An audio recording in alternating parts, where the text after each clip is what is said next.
Welcome back to the channel, friends. Today we're in the book of 2 Kings. This is chapter 12. Let's pray. Teach us your way, Lord, that we may walk in your truth. In the 7th year of Jehu, Jehoash began to reign, and he reigned 40 years in Jerusalem. His mother's name was Zibiah of Beersheba. And Jehoash did what was right in the eyes of the Lord all his days, because Jehoiada the priest instructed him. Nevertheless, the high places were not taken away. The people continued to sacrifice and make offerings on the high places. Jehoash said to the priests, "All the money of the holy things that is brought into the house of the Lord, the money for which each man is assessed, the money from the assessment of persons, and the money that a man's heart prompts him to bring into the house of the Lord, let the priests take each from his donor, and let them repair the house, wherever any need of repairs is discovered." But by the 23rd year of King Jehoash, the priests had made no repairs on the house. Therefore King Jehoash summoned Jehoiada the priest and the other priests and said to them, "Why are you not repairing the house? Now therefore take no more money from your donors, but hand it over for the repair of the house." So the priests agreed that they should take no more money from the people, and that they should not repair the house. Then Jehoiada the priest took the chest and bored a hole in the lid of it and set it beside the altar on the right side as one entered the house of the Lord.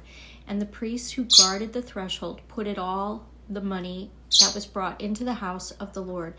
And whenever they saw that there was much money in the chest, the king's secretary and the high priest came up, and they bagged and counted the money that was found in the house of the Lord. Then they would give the money that was weighed out into the hands of the workmen who had the oversight of the house of the Lord.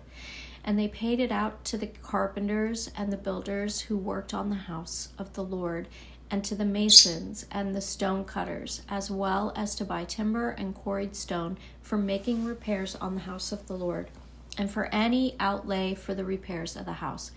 But there were not made for the house of the Lord basins of silver, snuffers, bowls, trumpets, or any vessels of gold or of silver from the money that was brought into the house of the Lord, for that was given to the workmen who were repairing the house of the Lord with it.